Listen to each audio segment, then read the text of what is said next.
আল্লাহ যাকে খুশি করতে চায় তাকে ছেলে সন্তান দেয়, আর আল্লাহ যার উপর খুশি হয় তাকে কন্যা সন্তান দেয়। অনেক সময় কোনো মায়ের যদি ছেলে সন্তান না হয়, আমাদের সমাজ কেমন জানি সে বাচ্চার মাকে অপবাদ দেয়, এই পেটে মনে হয় ছেলে হবে না, আরেকটা বিয়ে করাও। আমি শ্রদ্ধার সাথে বলি, মেয়ে পাঠানো ছেলে পাঠানো এটা একমাত্রই রবের ইচ্ছা। রব যাকে যা ইচ্ছা তা দান করবে। নাক ছিটকানোর অধিকার আপনার আমার কারো নাই। রব বলে যে দুনিয়া আমার, সৃষ্টি আমার, তুইও আমার, যারে যা মন চাই আমি দিব, আমি রবের ইচ্ছা। নাক গলানোর অধিকার তোরে দিল কে? ছেলে একটা হইছে, এর জ্বালায় এলাকায় কোনো মানুষ ঘুমে যাইতে পারে না। লাভ কি? সেজন্য রব দোয়া শিখাই দিয়েছেন, ছেলে সন্তান চাইও না, নেক সন্তান চাও। নেক সন্তান চাও।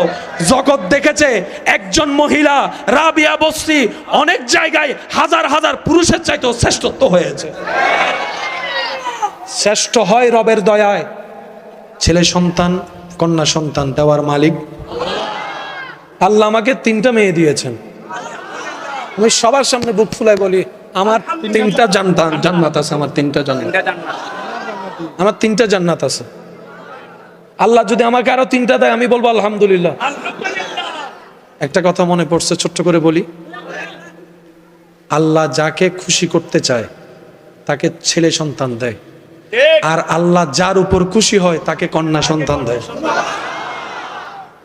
যারা মেয়ের বাবারা আছেন আজকে অন্তত বলেন আলহামদুলিল্লাহ। হয় নাই, আরো জোরে বলতে হবে।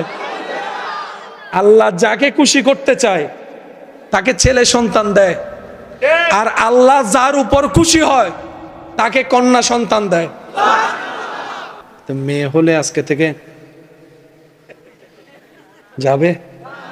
মুসা নবী আল্লাহকে জিজ্ঞেস করলেন, আল্লাহ কিভাবে বুঝবো যে তুমি খুশি হয়েছো? রব বলে 3টা লক্ষণ দেখলে বুঝবা আমি রব খুশি হয়েছি। সুবহানাল্লাহ। একটা লক্ষণ, আমি রব যখন খুশি হয় তখন আকাশ থেকে বৃষ্টি বর্ষণ করি।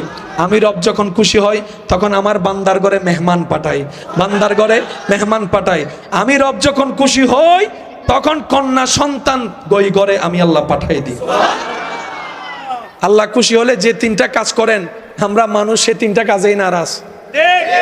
এখন যদি বৃষ্টি পড়ে কমিটির গুলো হবো দেব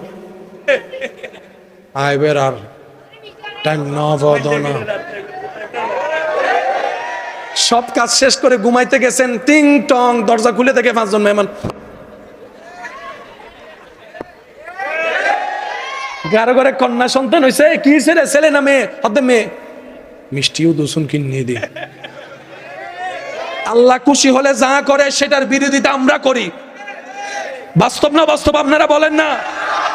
আজকে থেকে যখনই দেখবেন বৃষ্টি বলবেন আলহামদুলিল্লাহ, যখনই দেখবেন ঘরে মেহমান আলহামদুলিল্লাহ, যখনই দেখবে কন্যা সন্তান আলহামদুলিল্লাহ। অনেকে বলে এতগুলা মেয়ে হয়েছে বিয়ে দিবি কেমনে, এত সম্পদ কোথায়, এত জায়গা। আপনি তো বুঝতে পারেন নাই, আল্লাহ শুধু আপনার ঘরে মেয়ে সন্তান পাঠাই নাই, ছেলে সন্তান পাঠাই নাই, তাদেরকে সাথে সাথে আল্লাহ তাদের রিজিকও পাঠাই দিয়েছেন।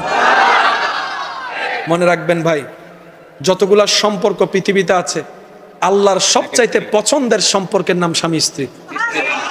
পৃথিবীর স্টার্টিং এ আল্লাহ যত সম্পর্ক দিয়ে শুরু করেছেন প্রথম সম্পর্কের নাম স্বামী স্ত্রী। জান্নাতেও যে সম্পর্ক বলবৎ থাকবে এটার নাম স্বামী স্ত্রী। সুতরাং যারা স্বামী হয়েছেন স্ত্রীকে মায়ার সম্মান দিবেন, যারা স্ত্রী হয়েছেন স্বামীকে শ্রদ্ধার সম্মান দিবেন। দুনো পক্ষ যখন সম্মান দেওয়া শুরু করবে, মাঝখানে যেগুলো মির্জাফর থাকে ফেঁস লাগাই দেনেওয়ালা, তারা আর সংসারে জামিলা লাগাতে পারবে। স্বামীয়ে বলবে জগতের বেস্ট বউ আমার ওয়াইফ, স্ত্রী বলবে জগতের বেস্ট স্বামী আমার হাজবেন্ড। দেখবেন যে আর কোনো জামিলা হওয়ার সুযোগ। আল্লাহ তাআলা আমাদের সবাইকে একটু বুঝে শুনে ঠান্ডা মাথায় জীবনযাপন করার তৌফিক দান করুন।